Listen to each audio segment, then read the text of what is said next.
Trump took the fight for the border wall to El Paso, where Beto O'Rourke was waiting for him. So this happened last night.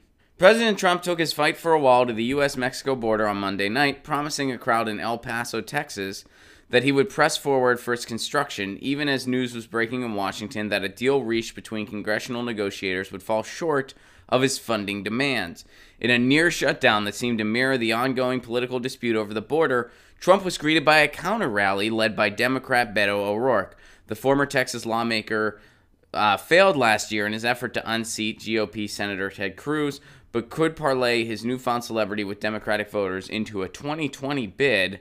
This is what we're going to be talking about, by the way, to unseat the president. A White House bid that could especially challenge Trump over immigration policy, border security, and the propriety of building a southern border wall. But the biggest threat to the message about the need to secure the border that Trump was trying to deliver was coming from many miles away. As another partial government shutdown loomed, bipartisan negotiators on Capitol Hill emerged with a deal Monday night for $1.37 billion for physical barriers at the border. And that's the same level that was agreed to in last year's Department of Homeland Security funding bill. This will fund about 55 miles of fencing. On stage, Trump claimed he didn't know the details and didn't want to hear about it, sticking to his robust talking points on the border wall. As I was walking up to the stage, they said that progress is being made with this committee. Just so you know, we're building the wall anyway, he said to raucous applause underneath Finish the Wall banners. Speaking in an interview with Fox News conducted on the sidelines of the rally, Trump suggested he didn't know many of the specifics of the deal and said, we'll see what happens. About his push for a border wall, Trump said his desire for a physical barrier is about safety. A wall is a very good thing, not a bad thing. That's... There's the intellectual astuteness of the... A wall is a very good thing, not a bad thing. Why are you for the wall, Donald Trump? Well, it's a good thing.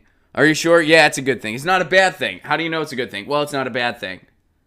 Are you sure it's not a bad thing? It's a moral thing. What does that have to do with anything? How? No, it's not. No, it is not. It is not a moral thing. It is not a good thing. It is a bad thing. It is a waste of resources. It is a waste of money. And it is based on racism and bigotry. We have a net zero immigration. There's no reason for the wall whatsoever. None. But now at this point, he's just kind of playing to his base. And only a fraction of his base, because a lot of his base was like, it's not worth it. A lot of his base, even the part of his base that supported the wall, there was another stat out there that even they were like, this isn't worth the government shutdown, this isn't worth all this, whatever, we'll put a pin in it. Even they said that. There's only a small fraction of his base that's still like, build the wall, finish the wall. But that's the loudest. Those are the loudest people that he listens to. So that's what's going on with that. So according to NBC News, O'Rourke's team, this is Beto O'Rourke, said there were about 7,000 people at his rally and a mile-long march beforehand per law enforcement. Bloomberg News reported that O'Rourke's rally had been estimated at 10,000 to 15,000 people. At various points during his own rally, Trump claimed that 69,000 people had RSVP'd and that fire marshals allowed 10,000 people in, with tens of thousands still watching outside. But NBC News reported that Trump's rally was at 6,500 capacity.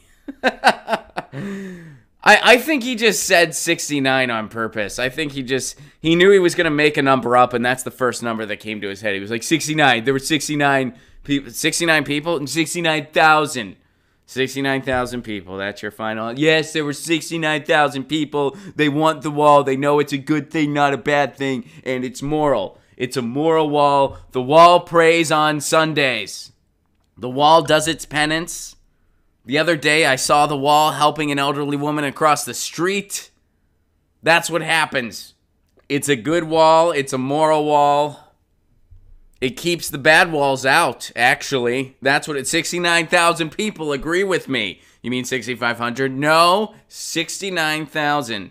I think it's cool that Beto O'Rourke did this, but he should not run for president. The guy that couldn't beat Ted Cruz should not run for president. I'm sorry. And, you know, he's not good on the issues either. That's another reason I don't want to see Beto O'Rourke run for president. He's good on this one. Hey, Trump's border wall is a bad idea. We agree on that. Yeah. We're both on the same page there.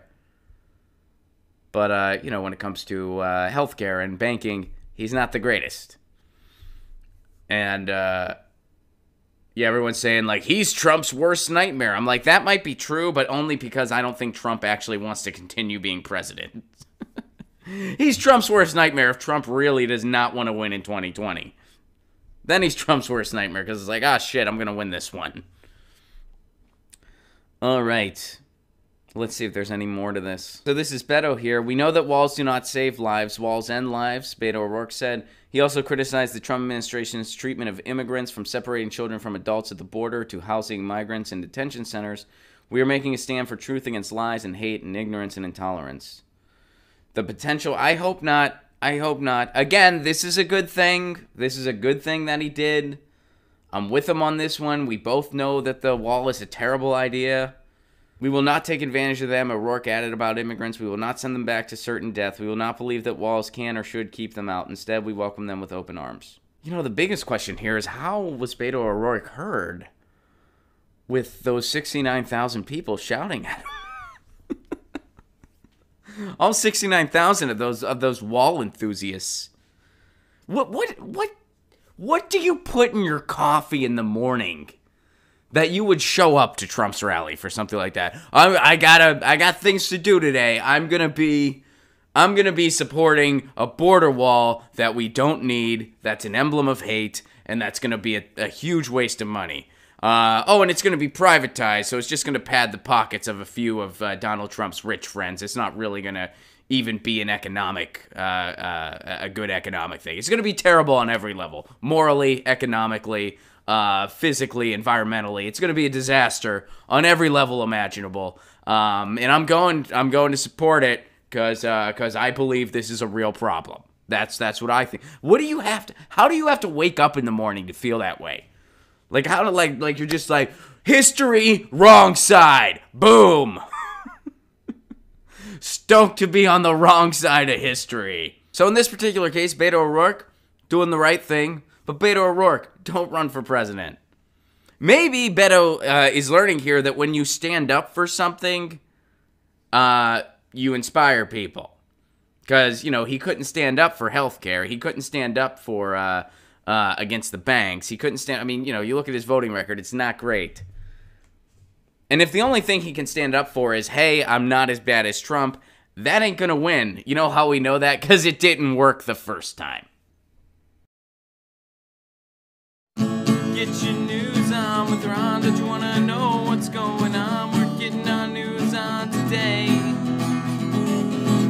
Get your news on with Ron. Don't you wanna know what's going on? We're getting our news on today. You can tweet me an article at Ron Placone. We'll go through it together and make it our own. Get your